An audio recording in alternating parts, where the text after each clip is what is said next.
l'intro de Simon, c'est l'intro de Simon, c'est l'intro de Simon, c'est l'intro de Simon. Eh bien, bonjour à tous, c'est Simon, j'espère que vous allez bien.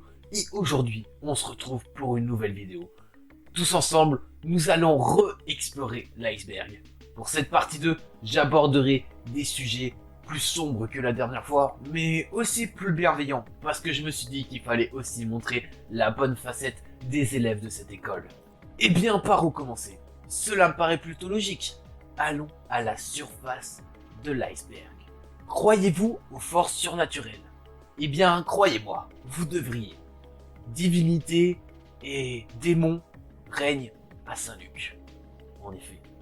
Mais aujourd'hui, je vais vous parler d'un être spécial. Julie, en ébénisterie. En effet, celle-ci est comparable à un demi-dieu. On raconte que d'un simple regard, elle peut soigner vos maladies. D'un simple fuck, elle peut vous faire redonner le sourire, même quand vous êtes au fond du gouffre. Ayez confiance en elle. La légende raconte que si vous l'implorez tous les soirs, elle viendra à vous un jour et elle réalisera 3 de vos vœux, comme un génie. Et bien, comme vu dans la précédente vidéo, il y a des esprits à Saint-Luc. La dernière fois, je vous avais parlé d'esprits nazis. Mais aujourd'hui, je vais vous parler d'esprits beaucoup moins dangereux, des esprits farceurs. Ne vous êtes-vous jamais retourné parce qu'on vous a tapé sur l'épaule, mais au final, il n'y avait personne à côté de vous? Est-ce que vous avez déjà eu la sensation d'être observé alors que il n'y avait personne dans la pièce où vous êtes? Eh bien, c'est l'œuvre de ces petits esprits. Leur but, me diriez-vous, vous rendre fou. Fou en faisant ces blagues répétitives et lourdingues.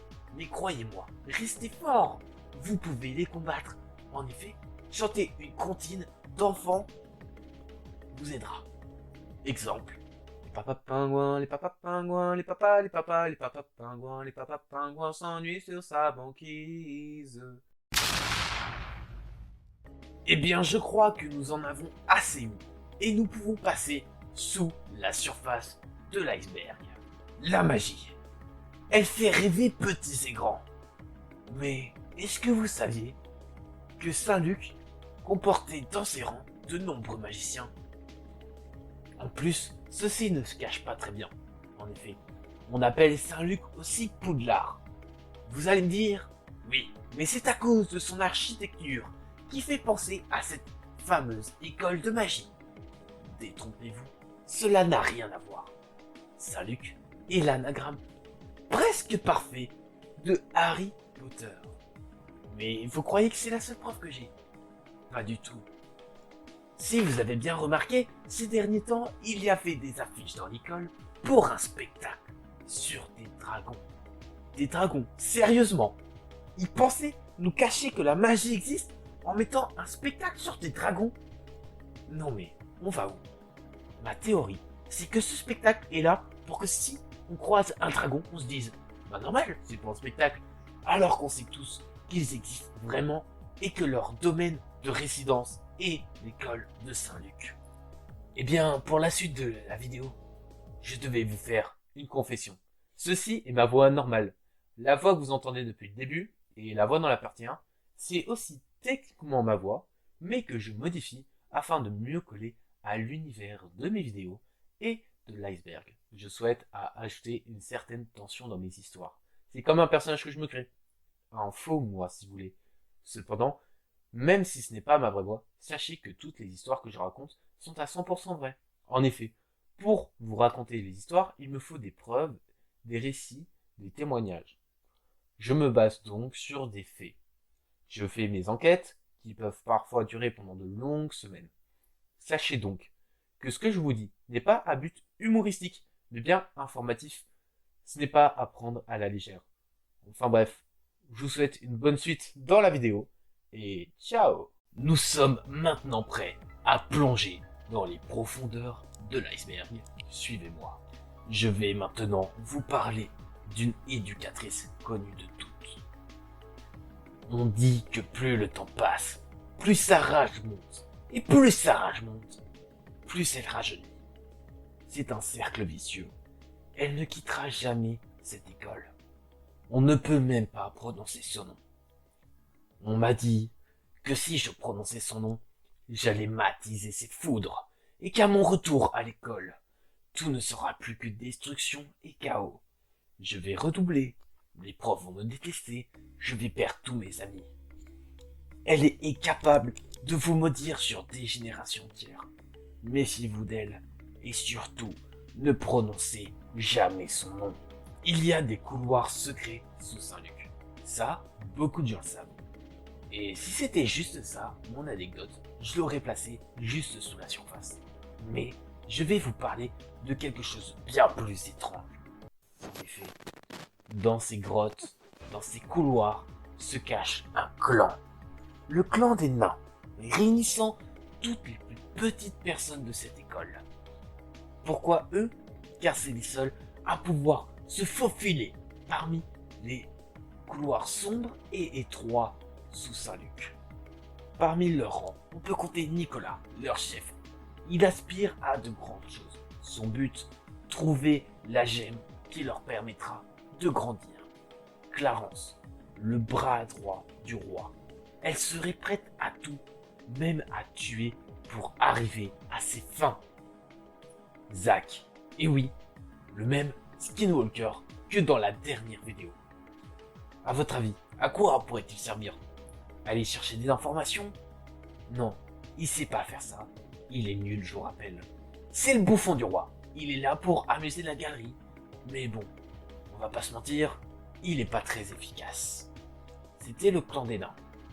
Mais maintenant, je pense que nous pouvons nous aventurer dans les abysses. Rappelez-vous, dans la dernière vidéo, je vous avais parlé de Théodore, et pourtant, aucune anecdote sur lui n'a eu lieu dans la partie 1. Eh bien, c'est maintenant le temps d'en parler.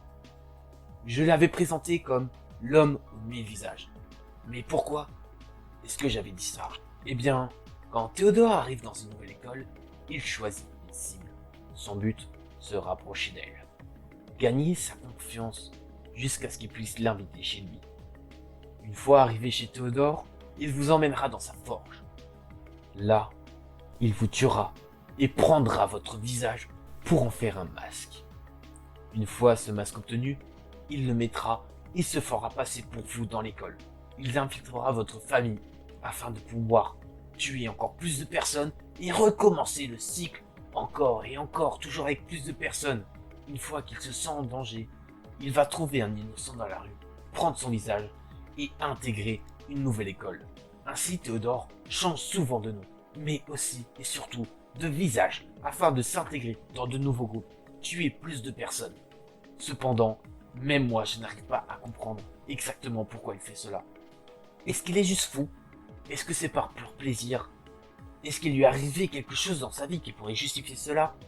Je ne sais pas l'expliquer, mais pourtant, ce n'est que la vérité. Partons ensemble sur la dernière histoire des icebergs de Saint-Luc.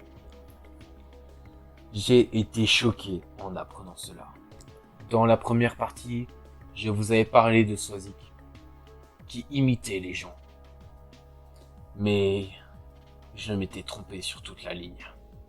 Swazik était la héroïne que ce monde attendait. Elle aurait été capable d'arrêter Théodore, d'arrêter les esprits de Saint-Luc et tous les problèmes, de tout remettre à la normale. Cependant, un ennemi bien plus dangereux a réussi à l'arrêter et à l'enchaîner quelque part dans Saint-Luc. Où est Swazik? Où est cette héroïne qui pourrait sauver l'école? Je n'en sais rien. Je ne sais même pas qui l'a enfermé. Mais sachez que Saint-Luc est en danger et que la fin est proche. Eh bien, c'est déjà la fin pour cette série de vidéos. J'espère que ça vous a plu. Les icebergs sont donc finis. En 2 parties. C'est passé si vite. Je remercie tous ceux qui m'ont soutenu durant la première vidéo, qui m'ont donné des conseils et qui m'ont aidé à avancer. J'espère que cette partie 2 vous aura plu autant que la partie 1. C'est malheureusement la dernière. Mais qui sait, peut-être à l'avenir, reverrons-nous de nouvelles vidéos. Ça, c'est à vous de le décider. Si vous avez des idées de concepts ou de choses que vous aimeriez aimeriez que je fasse, excusez-moi, faites-le moi savoir en commentaire. C'est avec plaisir que je créerai de nouveaux projets avec vous et pour vous. C'était Simon, j'espère que ça vous a plu et